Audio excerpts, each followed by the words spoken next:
Keraton Ratu Boko bukan sekadar reruntuhan. Namun, kerajaan Ratu Boko akhirnya runtuh. Kesombongan dan kekuasaan yang berlebihan dapat membawa kehancuran.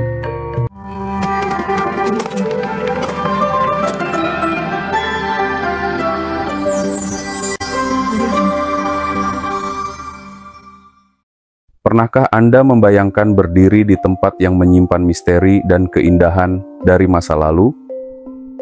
Selamat datang di Keraton Ratu Boko, sebuah situs sejarah yang penuh dengan cerita dan keajaiban. Mari kita jelajahi bersama. Keraton Ratu Boko adalah situs arkeologi yang terletak di Bukit Boko, 19 km sebelah timur kota Yogyakarta, tepatnya di Kecamatan Prambanan, Kabupaten Sleman. Situs ini berada di ketinggian sekitar 196 meter di atas permukaan laut, sehingga menawarkan pemandangan yang indah. Keraton Ratu Boko bukanlah sebuah keraton atau istana dalam pengertian sebenarnya, melainkan kompleks yang memiliki fungsi ritual, tempat tinggal, dan pertahanan. Nama Ratu Boko berasal dari cerita rakyat tentang ayah Roro Jonggrang dalam legenda Candi Prambanan. Keraton Ratu Boko menunjukkan akulturasi budaya Hindu dan Buddha yang luar biasa. Meskipun tidak sepopuler Candi Prambanan atau Borobudur, situs ini memiliki daya tarik unik dengan pemandangan sunset yang indah dan nilai sejarah yang mendalam. Keraton Ratu Boko bukan sekadar reruntuhan. Ini adalah saksi bisu dari sejarah panjang yang dimulai sejak abad ke-8. Apa yang membuat tempat ini begitu istimewa? Keraton Ratu Boko menunjukkan akulturasi budaya Hindu dan Buddha yang luar biasa. Meskipun tidak sepopuler Candi Prambanan atau Borobudur, situs ini memiliki daya tarik unik dengan pemandangan sunset yang indah dan nilai sejarah yang mendalam. Keraton Ratu Boko didirikan untuk berbagai fungsi seperti pusat ritual keagamaan. Karena ada elemen Hindu dan Buddha, menunjukkan sinkretisme agama di masa itu. Benteng pertahanan.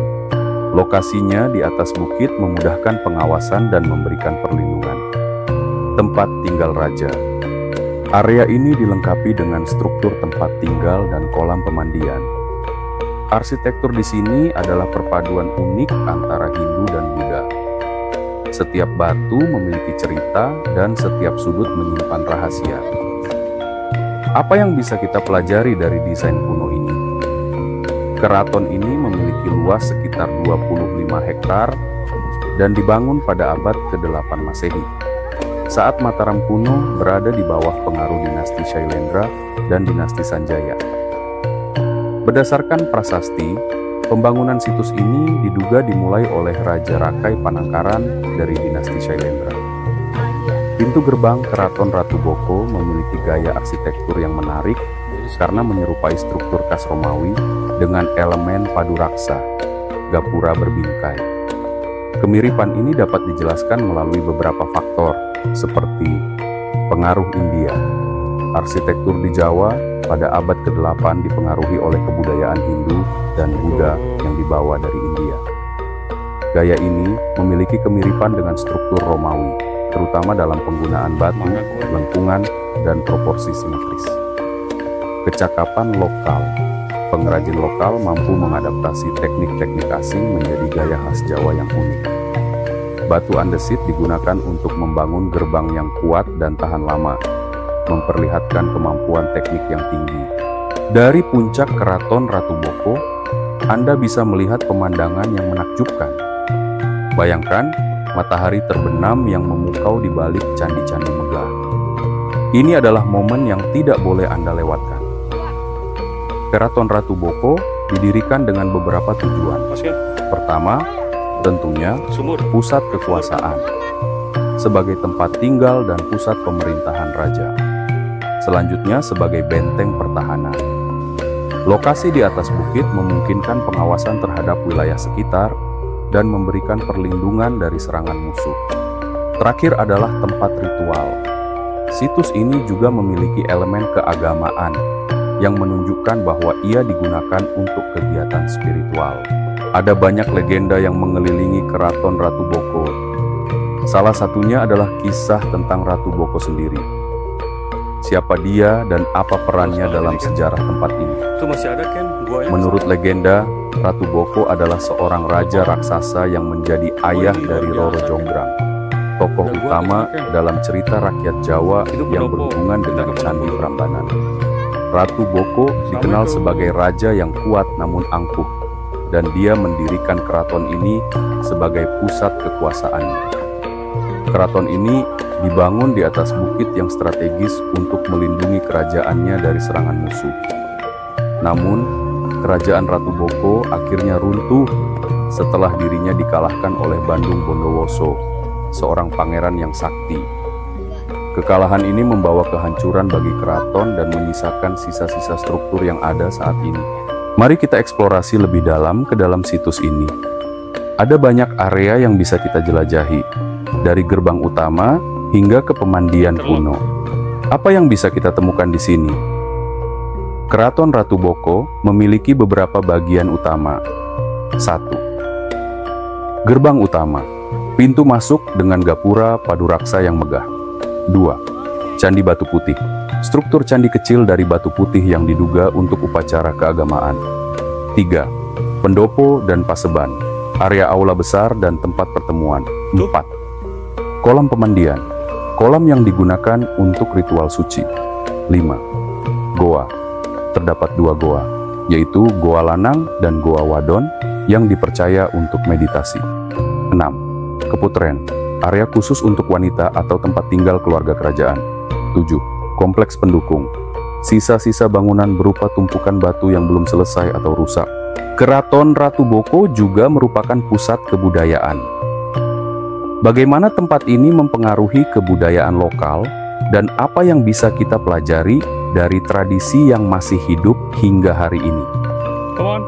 Beberapa pengalaman dan makna nilai budaya dari Keraton Ratu Boko yang bisa kita petik adalah bahwa: pertama, sinkretisme agama, yaitu kombinasi elemen Hindu dan Buddha di keraton ini mencerminkan toleransi dan keharmonisan dalam masyarakat Jawa kuno. Selain itu, keagungan peradaban. Struktur yang megah menunjukkan pencapaian teknologi dan seni arsitektur pada masa itu. Selanjutnya, pelajaran dari kesombongan. Legenda Ratu Boko mengajarkan bahwa kesombongan dan kekuasaan yang berlebihan dapat membawa kehancuran. Terakhir, pentingnya perlindungan lingkungan. Letaknya yang dekat dengan alam mengajarkan pentingnya hidup selaras dengan lingkungan sekitar. Bagi Anda yang suka fotografi, Keraton Ratu Boko adalah surga. Setiap sudut menawarkan kesempatan untuk menangkap keindahan yang abadi. Apa tips terbaik untuk mendapatkan foto yang sempurna di sini? Golden hour, datang saat matahari terbit, sunrise, atau menjelang matahari terbenam, sunset. Cahaya alami pada waktu ini memberikan efek dramatis pada struktur bangunan. Langit cerah. Jika memungkinkan, pilih hari dengan cuaca cerah untuk mendapatkan kontras langit biru yang indah dengan batuan keraton, manusia sebagai skala. Tambahkan seseorang berdiri di gerbang untuk menunjukkan skala besar bangunan. Datang lebih awal, hindari keramaian untuk mendapatkan foto yang bersih tanpa gangguan. Eksplorasi lokasi. Cari sudut-sudut tersembunyi yang unik dan belum banyak diekspos. Keraton Ratu Boko terletak dekat Gunung Merapi di sebelah utara yang memberikan latar belakang geografis dan spiritual. Letaknya yang strategis di atas bukit juga menunjukkan peran pentingnya dalam pengamatan dan pertahanan. Meskipun secara legenda keraton ini hancur setelah kekalahan Ratu Boko, secara historis keruntuhannya diperkirakan disebabkan oleh beberapa faktor seperti perubahan politik, adanya perpindahan pusat kekuasaan dari satu dinasti ke dinasti lain. Bencana alam, lokasinya dekat Gunung Merapi kemungkinan membuat situs ini rusak akibat letusan atau gempa. Kurangnya pemeliharaan. Seiring waktu, bangunan ini ditinggalkan dan terdegradasi oleh alam. Keraton Ratu Boko adalah lebih dari sekadar situs sejarah. Ini adalah perjalanan ke masa lalu yang menghubungkan kita dengan akar budaya kita.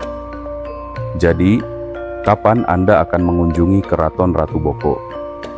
Ikuti terus channel Jejak Om Roy dengan klik subscribe untuk mendapatkan pengalaman hidup lain yang menarik. Salam Om Roy.